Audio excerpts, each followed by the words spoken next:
but we still managed to take some time off in the class, and yeah, we've got a slight lead now, but still we don't use these roads very often, so we can't say it's our backyard, so we'll see how it goes the next 2-3 stages. With rain spread out in isolated downpours, the conditions were varying from stage to stage. Choosing the right tyres was therefore something of a lottery for the crews, as without recce crews, as in the World Rally Championship, they had no idea if there were wet patches in the stages or not. Stage 8 was once again dry and dusty. Gemmell defended his advantage well, losing just 1 second to Damso over the 21 kilometres, despite losing his brakes towards the end of the stage. Berger had traced his gearbox problem to a broken linkage. It was quickly fixed though, allowing him to return to full speed. He set the 5th fastest time.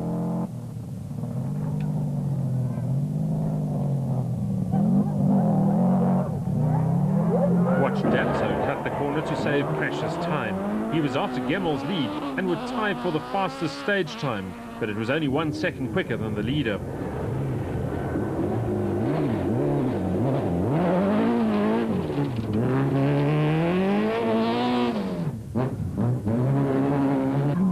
Kuhn was also cutting corners, and it helped him to match Damso's time. With good friend Rueda's demise, he was now in 3rd place, some 46 seconds behind Gemmell.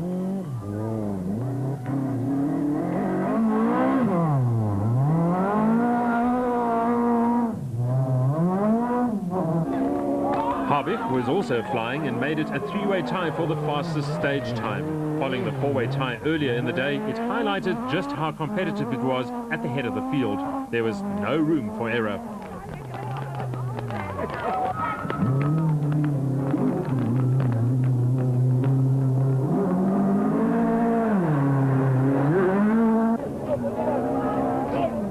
Unfortunately, JP Damso was forced to retire at the start of stage 8 with a broken rose joint in the gear linkage. At the time, he held an 18-second lead over Lawrence.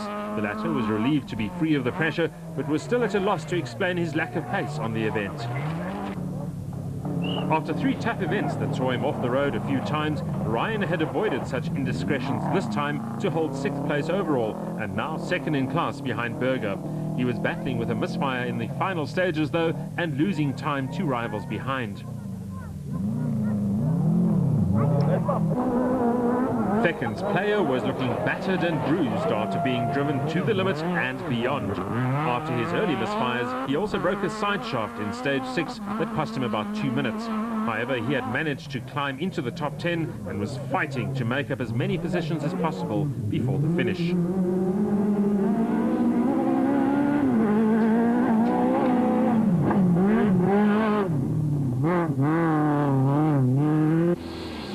With just 1 gravel stage to go, it was now or never for Damso to make up the 10-second gap to Gemmell.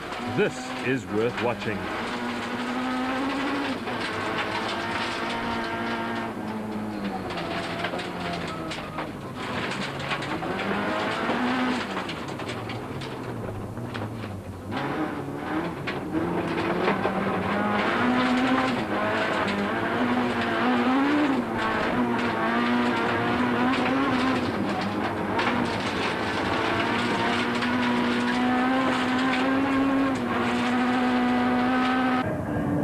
The Cape wheat fields make for spectacular high-speed rallying, and the Runnex revelled in these conditions.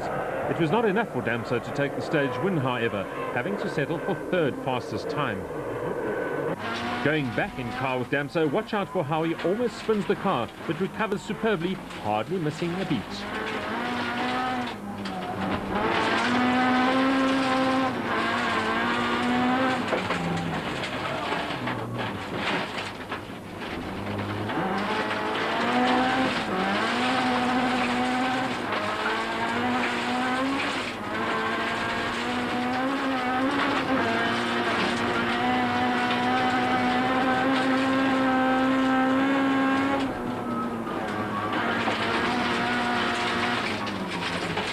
Look out too for Berger's stranded Subaru on the side of the road. The Impreza had broken its gearbox, perhaps as a result of the earlier linkage problem, and he was now also out of the event.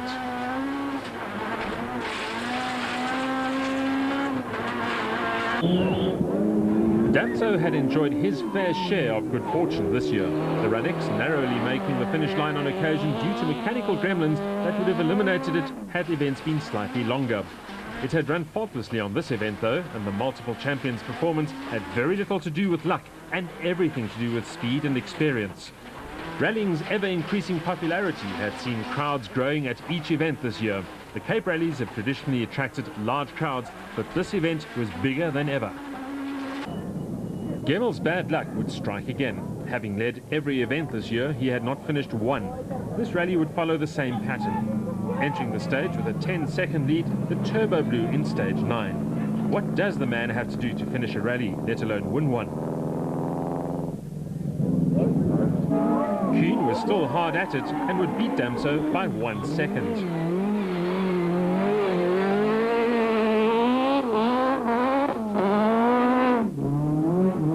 But it was Habig who took the stage win by 4 seconds from Kuhn.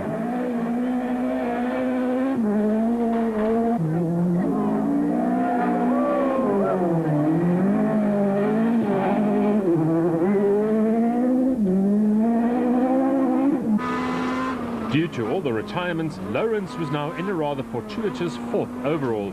He was under no threat for class honours and now simply had to stroke it to the finish. It was not a great event for his championship hopes, as the 4-point gap to Damso tripled. But having won the final event of last year in the Northern Province, it would be foolish to write off his championship chances. As is common knowledge, it ain't over till the fat lady sings.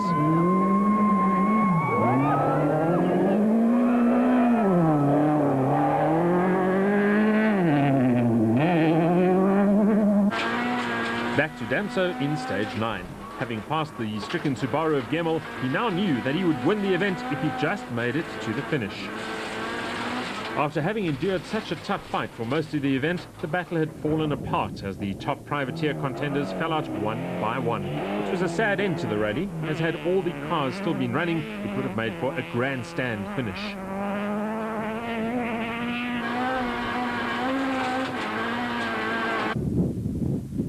With Gemel's demise, Kuhn was now securely in second. He was still fully committed, however, and at this point he and Damso set the identical times.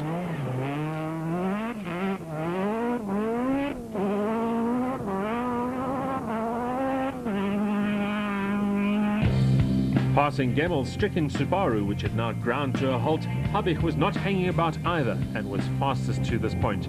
He was too far back to challenge his teammate for second, but in the circumstances, salvaging a podium was a good result.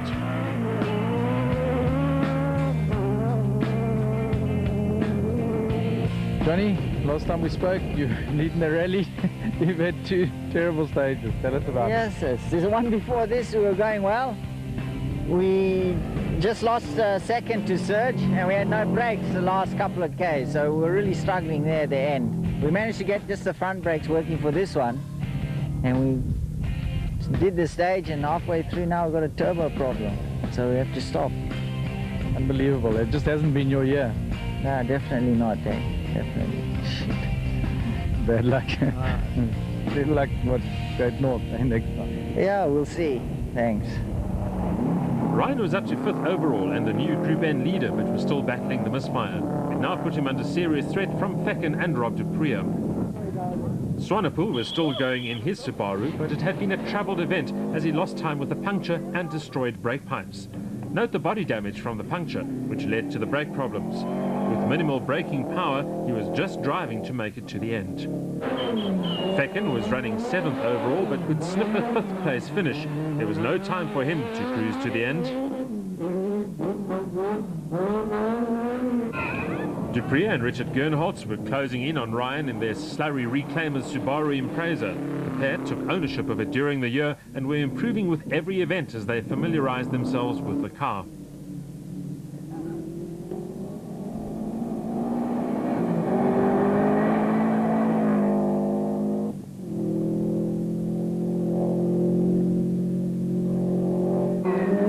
Vulcan and Houghton had put in another sterling performance to run in the top 10 and ahead of many more powerful cars.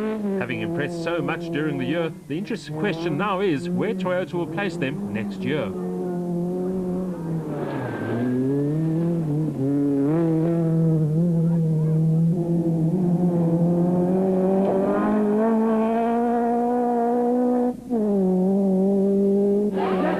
The rear-wheel drive Hugo Boss BMW is still the proud favourite in terms of spectacle. It had been a difficult event for Blackman and Klaassen, but they would record yet another finish and take third in Class A7.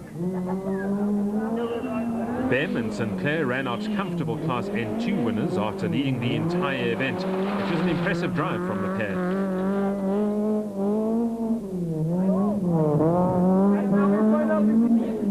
Trott and Snyman took the Class A6 honours yet again with a solid drive to 12th overall.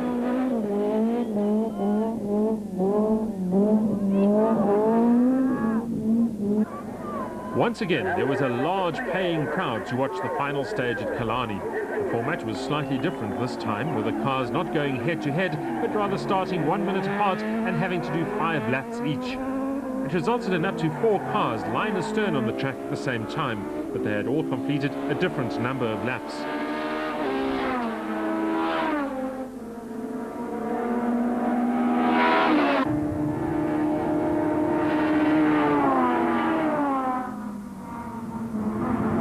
Was the fastest on the stage, taking the win by 1 second from Kuhn for his 4th stage win of the event.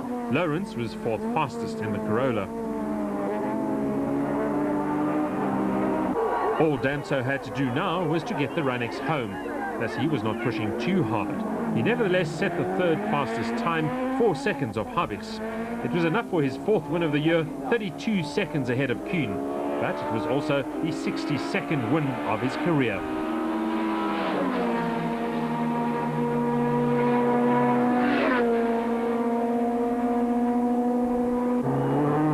Kokomo's objective was to entertain the crowd, and with minimal breaks he was doing a fine job, using all of the track and more. A satisfied Damso was pleased to see the Runix safely parked in Park Vermeer. But Kokomo was still in the entertainment business.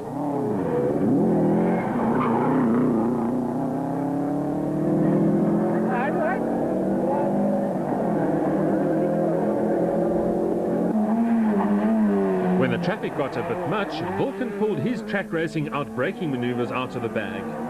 Ferreira, a rallyist through and through, was not quite sure how to take it all, but fought back on the straights.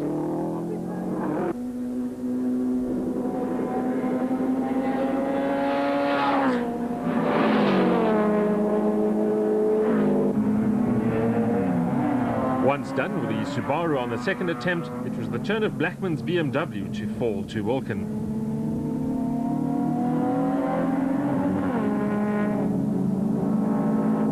After a tough event, it was Damso once again at the top of the leaderboard. A strong finish from Fecken saw him snatch 5th from Ryan by 6 seconds, while the latter held up to Pre by just 3 seconds for the Group N win. Vulcan did well to finish in amongst the Subarus in 9th place. Also, that was a nice solid win on home ground, but at times it was looking a bit rough. Yeah, you know, it started this morning with we had quite a charge and thought we could control it, but the one stage it turned out to be very muddy, and then we lost quite a bit of time, and I thought, oh well, that's going to be quite hard to make up, and eventually, we kept on trying, and then Johnny unfortunately had his problems. But you certainly had a tough time with all the 4x4s, the top 3 of them. Yes, I think it was quite organised, this event, especially the first stage. I think it was made for the Subarus at 4x4. You did pick up a few points on the championship chase, though. It makes it a bit easier for the last one. Yes, yeah, you know, the championship it's important, but we'll take it as it comes. The win opened Damso's championship lead to 12 points over Lawrence, while Kuhn was the big mover as he climbed from 5th to 3rd. Rueda was the biggest loser, dropping from 4th to 7th.